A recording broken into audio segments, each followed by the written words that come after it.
Yes's album, Tales from Topographic Oceans, is arguably one of the more divisive albums in the band's catalog.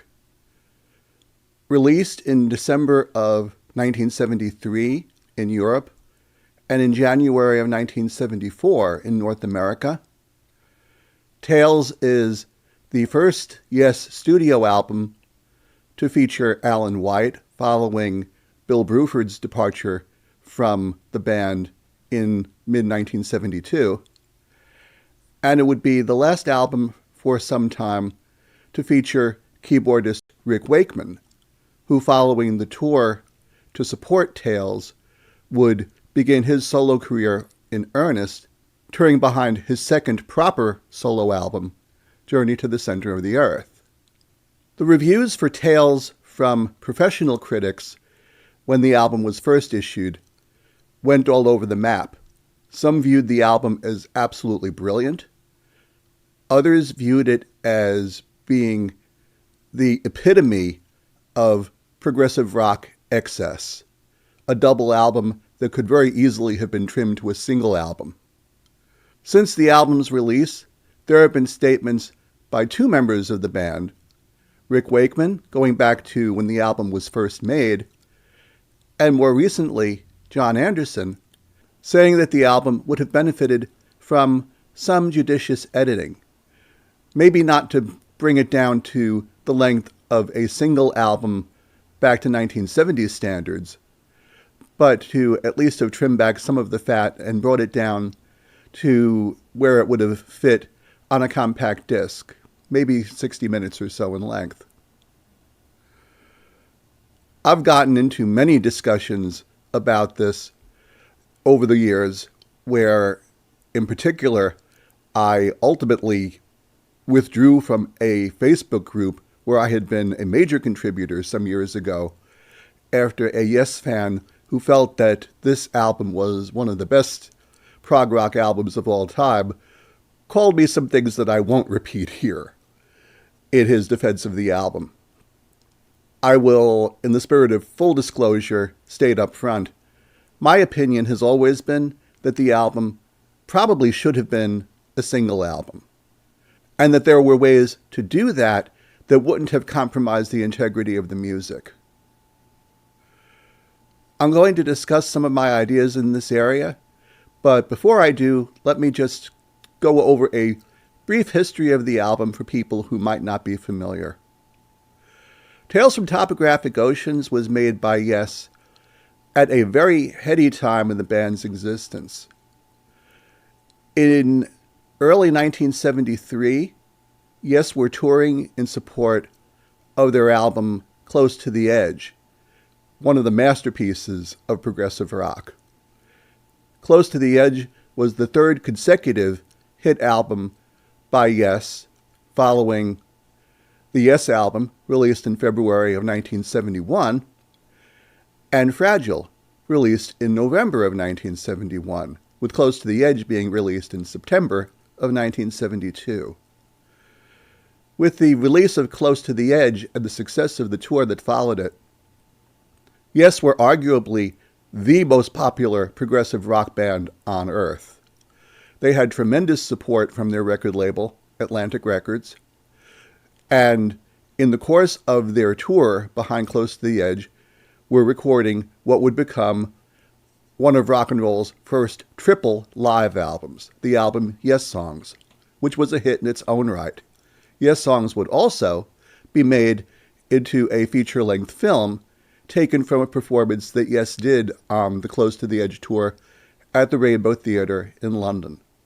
By mid-1973, Yes were so successful that Atlantic Records would likely have allowed them to do whatever they wanted from an artistic perspective. John Anderson, Yes's lead singer in particular, was keenly aware of this and wanted to take advantage of this in planning and writing songs for Yes's next studio album, which was due to the label in early 1974. In particular, Anderson wanted to continue down the road that had been forged by Close to the Edge, with longer-form songs possibly songs running the entire length of a vinyl album side, some 18 to 20 minutes in length, and was exploring ideas in this area in March of 1973 when he fatefully attended the wedding of his ex-bandmate, Bill Bruford. At Bill Bruford's wedding, Anderson was introduced to another of Bill Bruford's ex-bandmates, the percussionist Jamie Muir. Muir had left King Crimson in late 1972 after having had something of a spiritual awakening. He had read a book by Paramahansa Yogananda called The Autobiography of a Yogi, and by several reports was moved to tears in terms of what it told him about how he was living his life and the changes that he felt he needed to make in his lifestyle. Muir related his awakenings to Anderson, discussing at length some of the content of Yogananda's book at Bruford's wedding reception. Anderson became intrigued, continuing conversations with Muir following the wedding, and obtaining a copy of Yogananda's book to read while Yes continued their tour. In a hotel room between shows on the last leg of the tour, Anderson encountered what he called a fairly lengthy footnote in Yogananda's book, identifying the 4 Hindu Shastras that govern human life, and had the idea that the 4 Shastras could provide the framework for Yes's next album.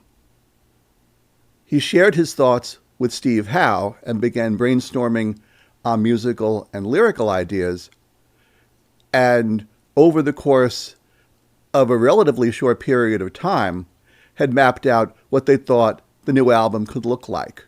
Upon completion of the tour, Anderson and Howe shared their ideas with the other members of Yes, and as rehearsals for the new album began in July of 1973, would develop those ideas in detail over the course of about 6 to 8 weeks of time.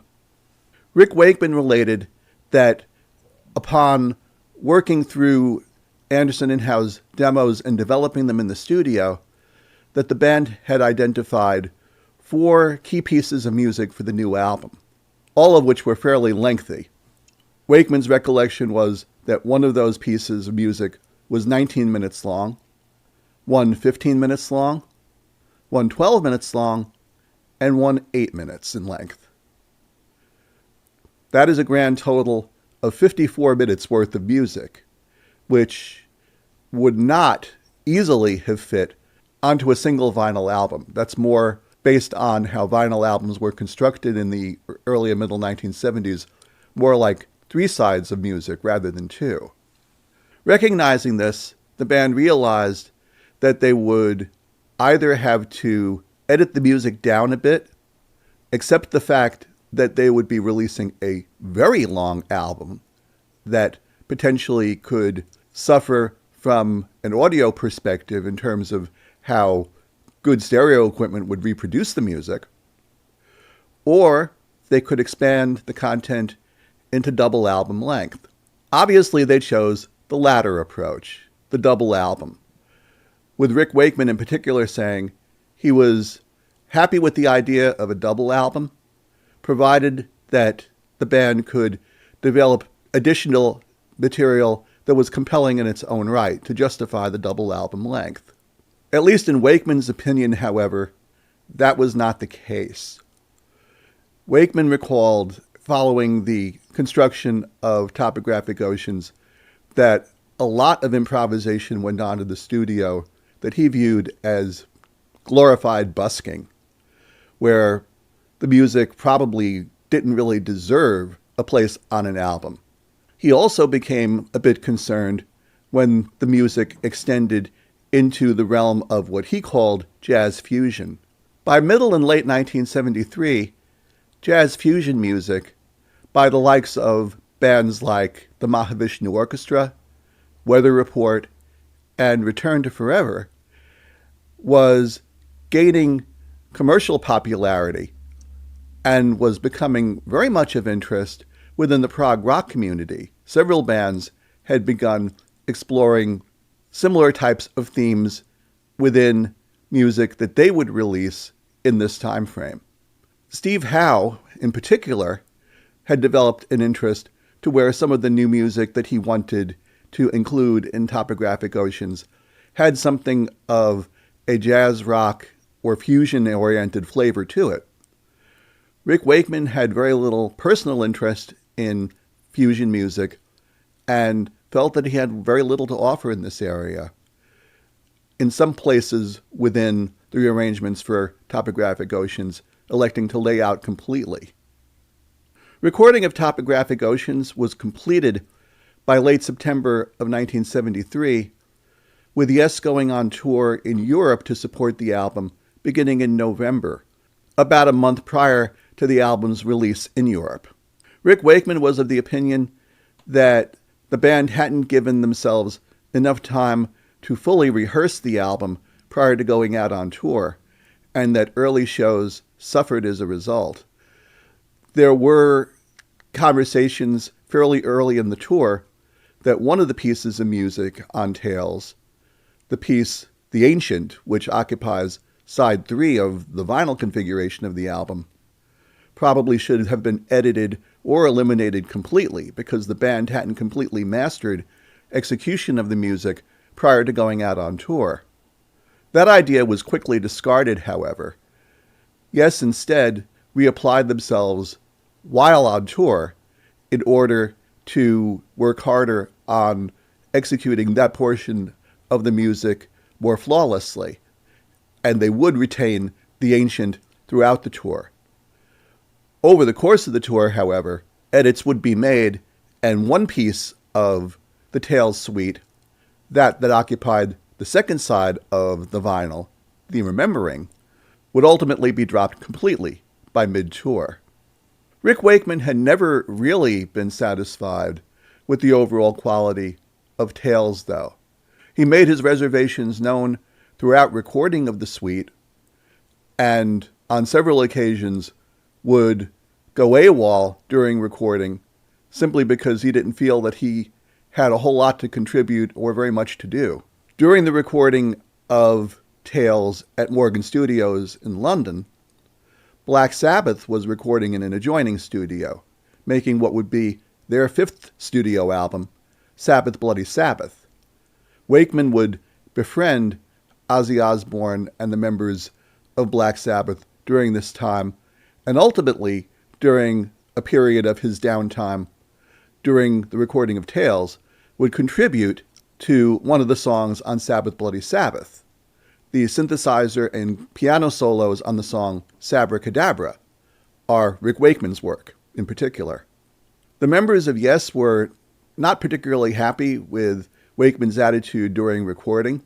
In particular, Yes would leak some of this concern to their friend at the British periodical Melody Maker, Chris Welch, saying that there was a member of the band who was not always happy with the music, but that they were sure they could get him in line. And there were incidents over the course of the Tales tour where it was clear that Wakeman was not all that interested. The most famous of these, of course, being an incident in Manchester in late November of 1973, where Wakeman, during a performance of Tales, sent out for dinner. John Anderson was not happy at all with the prospect of Rick Wakeman eating curry on stage during a Yes performance. Upon completing the Topographic Oceans tour in April of 1974, Yes looked to reconvene quickly to begin rehearsals, but Wakeman did not join them, and would confirm to the band by mid-May of 1974 that he would exit the band in order to pursue his career as a solo artist. His second proper solo album, Journey to the Center of the Earth, was, perhaps not coincidentally, also released in May of 1974. So Wakeman may well have had an eye on going on tour to support that work going forward. Tales from Topographic Oceans was, at least on the surface, a successful album. In North America, it achieved gold record status for 500,000 sales, which was no small feat considering that it was a double album set. But considering the huge success of the Yes album, Fragile, Close to the Edge, and the live album Yes Songs, a triple album set, it was something of a disappointment from a sales perspective. Looking at that in combination with Rick Wakeman's consternation about a potential lack of quality around the album, one has to ask the question, could this album have been made better? I think in some regards it possibly could have, but given the circumstances under which it was made, and in particular considering the peak of popularity that Yes were experiencing at the time the album was made, it probably would not have been possible to take any other route but the one they did. But that being said, let's go over the alternatives, because there are 4 different things that Yes could have done in order to take this album forward versus the approach that they took with the double album. Approach number 1 is the approach that Atlantic Records would likely have forced upon the band if they had not had the string of successes for 2 prior years leading up to the Tales album, which is to cut the album down to normal vinyl length, 45 minutes or less. Yes were, in mid-1973, however, enjoying such a tremendous wave of popularity that Atlantic probably felt that it was better just to give the band and their co-producer, Eddie Offord, their head on how to best move forward. Clearly, Yes felt that they had some fairly strong material here, and they wanted to exploit all of it, especially since there were thematic links throughout the 4 songs that they had developed in the course of first Anderson and Howe's demos, and then subsequently in the rehearsals leading up to recording. The second alternative they could have chosen was an extended length single album.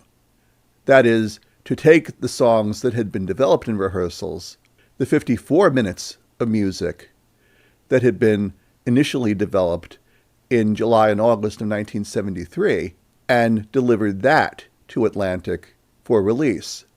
Yes's co-producer, Eddie Offord, was, of course, a very skilled recording engineer as well. And I have no doubt that as discussions about how to configure Tales from Topographic Oceans were conducted over the course of the summer of 1973 with the band, Offord, I'm sure, pointed out that there would be some technical challenges in configuring an album of 54 minutes in length.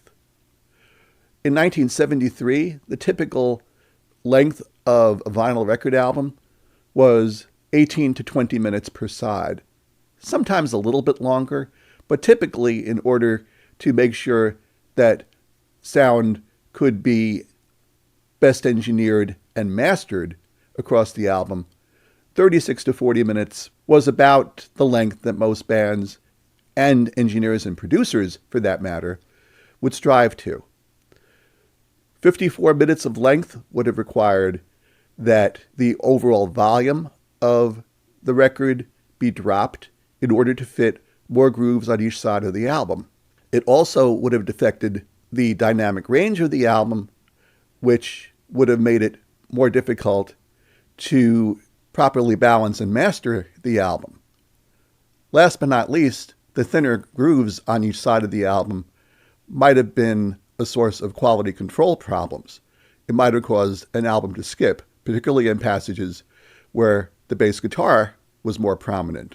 In Yes's case, with the great Chris Squire on bass, having loud bass passages at various times in the album would have been an occupational hazard that they would have had to deal with. This is not to say that it would have been impossible to achieve the greater length. Other artists, most notably Todd Rundgren, on his album A Wizard, a True Star, had released an extended length album some 55 minutes in length. And Yes's own label, Atlantic Records, just a few months before, had released a prog rock extended length album by Genesis, Selling England by the Pound, which also runs 54 minutes in length.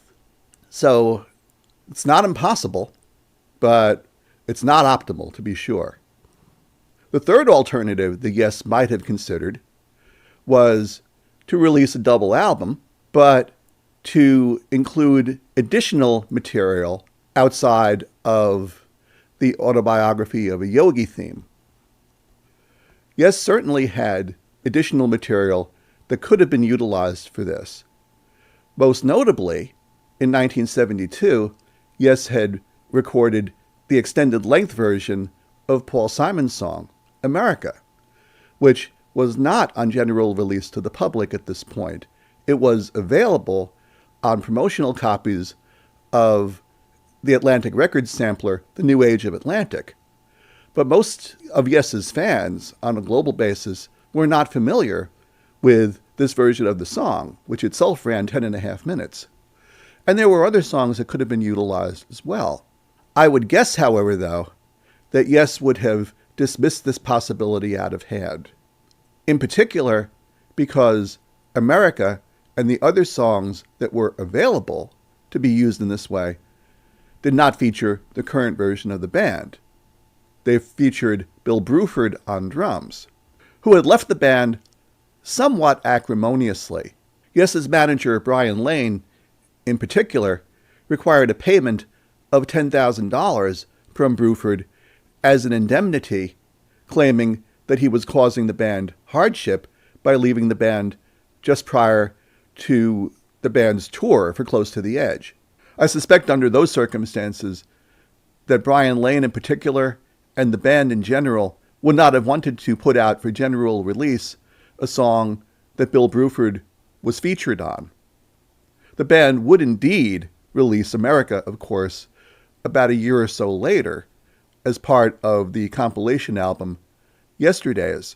But that was done out of some level of necessity during the hiatus that Yes had taken, during which the band were recording their solo albums. At this time, it probably was not something that the band would have chosen to explore. Last but not least, there's a final option that the more I think about it personally, the more I think it might have worked. Although the more I think about it, also realize that Atlantic Records probably would not have signed up for it.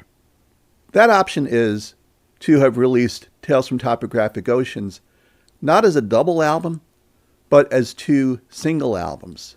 This would have allowed the band to have better developed additional supporting material for the 2 songs that were developed in rehearsals that were shorter, those 2 I suspect being The Remembering and The Ancient, in order to make them stronger for public release. As I said, however, I doubt Atlantic Records would have signed up for this, though. In 1973, while recordings were generally released to the public more frequently, given the smaller running times of vinyl albums, it was expected that an album would be delivered by a band approximately every 9 to 12 months. For the concept of 2 individual albums to be delivered in this manner to work, it probably would have required that the 2 albums be released probably no more than about 3 or 4 months apart. And from a logistic perspective, it might not have been very easy for Atlantic to envision how to properly market and promote the album had it been constructed in this way. There would be, some years later, instances where artists took approaches like this. In particular, Frank Zappa's Joe's Garage comes to mind, where he released Volume 1 of Joe's Garage about 3 months prior to releasing Volumes 2 and 3, but with the intent that the 3 volumes be listened to as a consecutive suite. That, however, was a few years later, and in particular, it was a bit of a different set of circumstances because at that time, Frank Zappa was recording for his own record label and had full control over how his material would be distributed and shared with the public. The bottom line is, Yes did what they did, and probably felt that there was no other way to go forward with their original concept but to do it in the manner that they did. It can be argued that what they did was flawed. There's a part of me that, especially given the ability to craft the album in a somewhat different way for compact disc release, as John Anderson has pointed out, that it might make sense to remix and re-edit the album so as to get it down to maybe 55 or 60 minutes length in the way that the band had originally conceived of it. I suspect, however, though, that that's not something we're going to see anytime soon, especially considering the current relationship between John Anderson and Steve Howe in particular. It certainly is interesting to think about, though. I've on occasion myself considered taking digital recordings of Tales and editing them with a digital audio workstation to see what I could come up with. Maybe one day. Anyway, that's all for this episode. I'm always interested in your opinions, and this is a subject that I know some people have strong opinions about. As I said, I've gotten into some interesting debates on this topic over the years myself, and I'll be curious to hear what people have to say on this matter, both pro and con, how Tales was ultimately released to the public. Feel free to leave your thoughts in the comments. I'll do my best to respond. Appreciate your joining us as always. If you haven't subscribed to Propaganda as of yet, by all means, please do. And we will be back with you again very soon. You take good care. Bye-bye.